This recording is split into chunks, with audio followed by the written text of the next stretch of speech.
E aí, pessoal, tudo beleza com vocês? Meu nome é Carol, sou professora de filosofia e a gente vai falar um pouquinho sobre o pai, o Sócrates, né? Então vamos ver.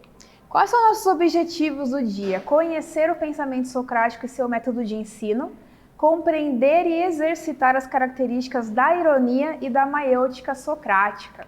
Então, você já ouviu a frase, por acaso tudo que sei é que nada sei? Você sabe o que ela significa? E você sabe que não sabe ou você acha que sabe tudo, né? Então, assim, qual dos grupos você é, né? Essa frase, só sei que nada sei, é uma frase que os meus alunos adoram falar para mim, né? Professora, só sei que nada sei. E sempre falar assim, ótimo, agora você tem que me explicar o que significa essa frase. Já que você falou para mim, me explica aí então. E é isso que a gente vai fazer hoje.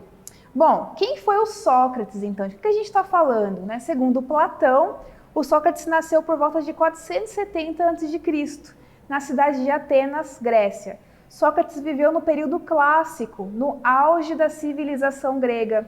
Ele não deixou nada de escrito e tudo que sabemos sobre ele está nos diálogos de Platão. Lembra que eu comecei, né? O que a gente sabe do Sócrates? Bom, segundo o Platão, ele nasceu em tal ano. Isso porque o Platão é que escreveu sobre Sócrates.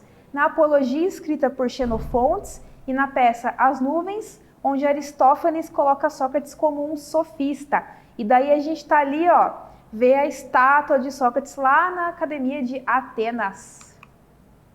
Por não haver nenhum escrito de Sócrates, já se colocou o questionamento se ele realmente existiu ou será que ele foi um personagem. O fato é que existe o pensamento socrático que marcou profundamente o surgimento da filosofia, da tradição racionalista e da cultura ocidental. Então a gente sabe que o Sócrates ele começa uma guinada no pensamento filosófico, né? Antes nós tínhamos os sofistas e daí a gente tinha os pré-socráticos e daí veio o Sócrates com um pensamento todo diferente em relação à verdade, né? Embora ele não tenha deixado absolutamente nada escrito. Vem essa dúvida, né? O cara não escreveu nada. Tudo que a gente sabe dele é como se ele fosse assim, um personagem nas obras de Platão. Será que ele existe mesmo? Mas a gente não pode negar da importância do pensamento do Sócrates na filosofia ocidental. Isso permanece e isso é indiscutível. Sócrates foi filho do escultor Sofronisco e da parteira Fanarete. Corpulento, baixo, nariz chato, boca grande, olhos saltados, vestes rotas, né, maltrapilho, pés descalços. Quando não estava meditando solitário, conversava com seus discípulos, procurando ajudá-los na busca da verdade. Foi definido pelo oráculo de Delfos como o homem mais sábio que já existiu. Então veja, né? Por que a gente está falando da aparência do Sócrates e como era muito diferente, não era usual? Porque para você ser filósofo, você tinha que ter tempo, né? Você era uma pessoa que não precisava trabalhar, então era muito comum que os filósofos viessem assim, de uma linhagem que tinha dinheiro, né, gente? Não era qualquer um que podia filosofar ali na Grécia Antiga. Então, ver o Sócrates como um cara, assim, humilde, né? E como as pessoas ouviam ele, dá a impressão de que não, esse cara aí, né? Esse cara aí, ele tem o que dizer. Tanto que ele foi considerado o homem mais sábio quando foram consultar o oráculo de Delfos, né? O oráculo de Delfos falou assim, Sócrates é o mais sábio. Na época de Sócrates, os sofistas, que eram pensadores que cobravam para ensinar a arte da retórica, defendiam que a verdade não existia e que um bom discurso poderia passar por verdade pelo poder do convencimento. Contra os sofistas, Sócrates desenvolveu o método da ironia e da maiêutica. Esse método inicia-se quando Sócrates articula perguntas aos seus discípulos e interlocutores, levando-os a perceberem que não sabem aquilo que julgavam saber. Então veja, né? Voltando a essa historinha que eu estava dizendo, o oráculo disse assim, Sócrates é o mais sábio. Quando foram procurar Sócrates, ele falou assim, eu mais sábio? Eu não ensino nada para ninguém, eu não sei de nada, né? Assim, só sei que nada sei. Só estou aqui na minha busca pela verdade, né? Mas se tem alguma vantagem, é porque eu estou buscando a verdade, eu assumo a minha humildade, diferente daqueles que acham que sabe tudo. Eles já estão em desvantagem, porque eles nunca vão aprender nada. Nesse momento histórico, a gente vê ali o embate, né, do Sócrates com os arqui-inimigos, né, que são os sofistas.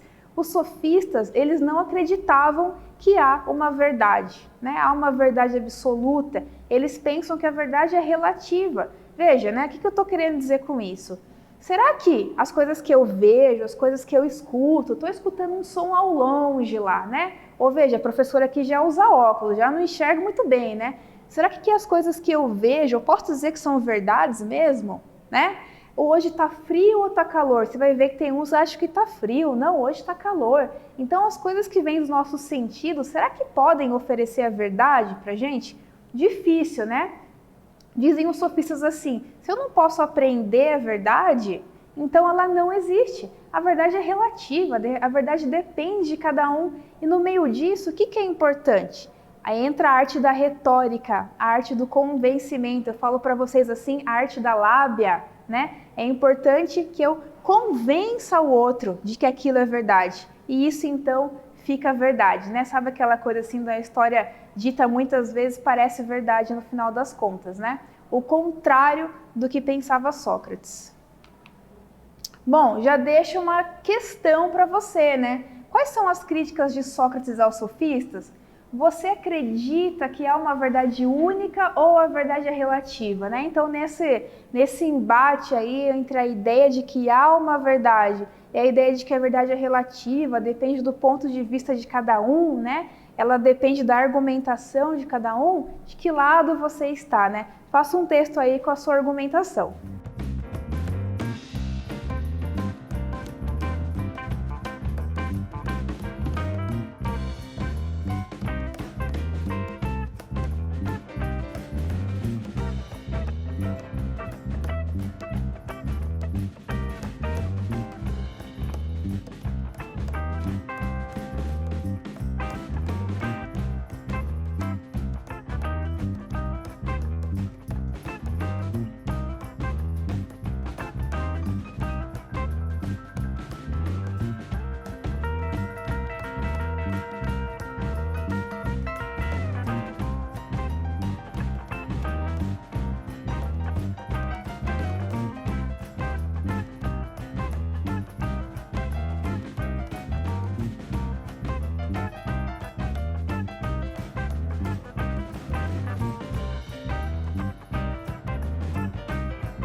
E aí, pessoal, conseguiram responder, né? Então, assim, o Sócrates, ele era um filósofo que estava em Atenas e um cara preocupado com a busca pela verdade, né? Então, assim, essa é o principal desejo do Sócrates, né? A gente vê anteriormente na história da filosofia os pré-socráticos pensando sobre a natureza, né? Os sofistas que entendem que a verdade é um pouco relativa e Sócrates é aquele que fala assim, não, eu busco a verdade.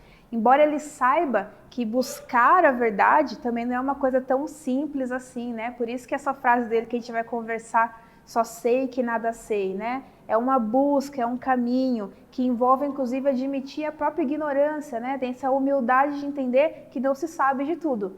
Esse era o Sócrates, né? Esse era o caminho socrático. Já os sofistas, eles eram estrangeiros, né? A gente fala assim que são professores itinerantes. Iam de cidade em cidade oferecendo o seu trabalho, né? Por dinheiro, eles ensinavam as pessoas a arte da retórica, a arte da argumentação. Para eles, a verdade é sobre isso, né? Não existindo uma verdade absoluta, a verdade é quando eu convenço você de que aquilo é verdade e pronto, acabou. Isso era muito importante ali na Grécia Antiga, porque eles estavam vivendo um momento onde estava o nascimento da democracia. A democracia não é aquele espaço onde você coloca a tua posição, a tua argumentação e os outros votam, né, no que acham útil ou não do que você fala. Então, vencer uma disputa argumentativa ali era muito importante. Mas, para o Sócrates, mais importante ainda era encontrar a verdade, né? Não só usar da fala para simular uma verdade. Vamos continuar, então. Bom, o método socrático, ironia e maiêutica. Sócrates é conhecido pela frase famosa relatada por Platão na obra Apologia de Sócrates. Aquele homem que acredita saber alguma coisa sem sabê-la, enquanto eu, como não sei nada, também estou certo de não saber. Só sei que nada sei, né? Então tá aqui a frase do Sócrates, só sei que nada sei. Aquilo que eu estava comentando um pouco para vocês. Pensa lá, né? Pensa aí na sua vida e tal. Você conhece alguém assim que sabe tudo? Sabe assim? Aquela pessoa que você quer discutir, você quer ensinar uma coisa, a pessoa fala assim, ai, já sei, ai, não preciso saber disso, eu já sei disso, isso não me interessa e tal. Pense aí, o que essa pessoa vai aprender na vida, né? Nessa perspectiva, o quanto que ela vai aprender, o quanto que ela vai evoluir? Aparentemente nada, se ela pensa que ela sabe de tudo, então, né, ela não vai aprender mais nada. Agora o Sócrates é aquele que fala assim, quando eu admito a minha humildade, admito a minha ignorância sempre que eu estou falando no sentido de eu ignoro sobre isso, eu não sei isso. Não vai falar que a professora está te chamando aí de ignorante, né? Nesse sentido pejorativo. Eu estou falando, quando eu me coloco nessa posição de humildade, então eu estou aberta então, a aprender muito mais, né? A aprender sem limites, né? Ao contrário da pessoa que a gente chama de dogmática, de cabeça mais fechada. Então, quando o Sócrates coloca essa posição dele, só sei que nada sei, é disso que ele está falando. Bom, a ironia, vamos falar do método socrático. A ironia não tinha a função de ridicularizar o interlocutor, mas depurar as opiniões vulgares do senso comum, passar do senso comum. Após levar os seus interlocutores a admitirem a própria ignorância, Sócrates iniciava a segunda parte do seu método, que é chamado de maiêutica. Era o momento em que o pensador ateniense auxiliava os discípulos em uma autorreflexão para partejar, para nascer aí a luz do próprio conhecimento. E tem uma imagem bem legal aí, né, maiêutica de Sócrates como uma luz, né, a criação de uma luz. Então, como isso se desenrolava, né? Vamos imaginar que o Sócrates chegava a alguém e falava assim, você é feliz? E a pessoa pode dizer assim, sim, eu sou feliz, né? Mas o que é felicidade? A pessoa falava assim, felicidade é quando eu chego em casa e acontece tal coisa. A felicidade são minhas vestes muito bonitas, olha como eu estou bem arrumada, então eu sou feliz por isso. E só que você falou assim, tá, mas só por isso você é feliz, né? Se você tirar isso, você nunca mais vai ser feliz? Aí a pessoa vai falar, não, talvez sim, né? Se eu arrumar outra coisa. Ele ia incisivamente, sabe assim? Mas por quê? Mas por quê? Por quê? Aquela coisa chata de filósofo, né? Até a pessoa de repente falar assim, não sei, né? Questões até simples, né, gente? Vamos pensar aí. O que é felicidade? O que é justiça? Será que você consegue, assim, responder isso de maneira tão fácil? Eu acho que não, né? É muito fácil a gente lembrar talvez de coisas que nos fazem felizes, mas o que é a felicidade? Sem falar de coisas que nos fazem felizes, o conceito de felicidade, isso é um pouco mais difícil, né? Essa é a ironia socrática. Talvez ele pergunte coisas assim óbvias. Ô Sócrates, o que é justiça? Por que você está perguntando isso? Né? Por que o Sócrates ele perguntaria a um jurista o que é justiça? Claro que o cara sabe, mas será que sabe mesmo? Né? Então, ele ia ali julgando, conquistando as pessoas ali pela lábia dele, mostrando que talvez aquilo que a gente se garante, que acha que sabe, talvez uma reflexão a gente não sabe tanto assim, né? Aí vem o segundo momento, que é a maiêutica. Tudo bem, talvez eu não saiba mesmo o tanto que eu achava que sabia. Ótimo, maravilhoso, porque agora você pode aprender. Agora você pode pensar nisso como se fosse a primeira vez e criar um conceito novo, criar novas ideias, certo? Bom, um dos princípios da maiêutica socrática que fundamentam sua filosofia é a frase "conhece-te a ti mesmo". Este é um provérbio grego que está inscrito no pórtico do templo do oráculo de Delfos, construído em homenagem a Apolo, deus grego do sol, da beleza e da harmonia. E a gente tem aqui essa imagem, né? No oráculo de Delfos, as sacerdotisas de Apolo faziam profecias em estado de transe, né? Então, elas diziam o futuro, diziam o que interessa ali, e a frase que estava na frente desse templo é: conhece-te a ti mesmo. Lembra que eu estava dizendo essa coisa da humildade, né? De você dizer assim, olha, eu não sei sobre isso não posso falar, sobre isso eu desconheço, preciso aprender mais para falar sobre. Não faz parte de se conhecer também? O autoconhecimento é a condição essencial para darmos luz ao nosso próprio saber e para a definição de nossos projetos de vida. Mas, ao mesmo tempo, o autoconhecimento não é um lugar a se chegar, e sim um caminho para ser trilhado que só termina quando morremos, né? Quem que é você? O que você é? O quanto você sabe? O que você quer saber ao longo da sua vida, né? Não são respostas fechadas e fáceis, mas são um caminho a se olhar e se seguir, né? Essa humildade de saber que não sabe e se projetar e entender o que você vai querer ser da sua vida, o que você vai conhecer, a verdade do mundo, certo, galera? Bom, a obra de Platão, a Apologia de Sócrates, trata do discurso do Sócrates durante o julgamento dele. E nesse discurso, o Sócrates ele fala assim: não vou usar da retórica como fazem os sofistas, né? A retórica ela é enganosa, eu não vou usar essa lábia com vocês, eu vou falar a verdade. O Sócrates ele foi julgado e condenado por heresia e também por corromper a juventude, justamente com essa vontade de questionar as verdades estabelecidas. Aquilo que todo mundo acredita, ele ia lá e falava assim, mas será que é assim mesmo? Mas quem é você para dizer isso? Que tipo de autoridade você tem? A gente sabe que esses pensamentos incomodam até hoje, e Sócrates foi condenado por isso. Bom, atividadezinha pra gente. Qual que é a relação entre o autoconhecimento e a filosofia de Sócrates? Eu estava comentando aqui, né? Qual que é o importante de reconhecer a si e o que Sócrates diz sobre isso, certo? Agora é com você.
E aí, pessoal, vocês conseguiram responder? Quando Sócrates fala assim, só sei que nada sei, ele está se reconhecendo como uma pessoa ignorante sobre determinadas coisas, né? A humildade de reconhecer que eu preciso aprender mais. Hoje em dia a gente precisa, às vezes, falar assim, olha, não sei falar sobre isso.